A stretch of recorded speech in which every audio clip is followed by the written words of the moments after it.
In this video, I'll be showing you how you can find your Ethereum wallet address on Binance. It is super simple. So first of all, what you need to do is log into your Binance account. Then you need to go up to this yellow icon called deposit. From here, this page should be popping up called find your wallet, and here you have three options. You have deposit crypto, you have buy crypto, and you have bank deposit. You need to click deposit crypto.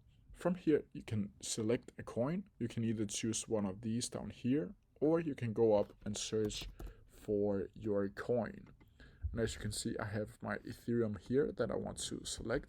Then you can select the network, and you can either click all of these.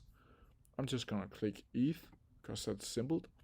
Then this warning pop up, just click OK, and as you can see here, now you have your address. If you have any questions about it, please leave them down in the comment section below, and I'll try my best to answer them as quickly as possible. See ya!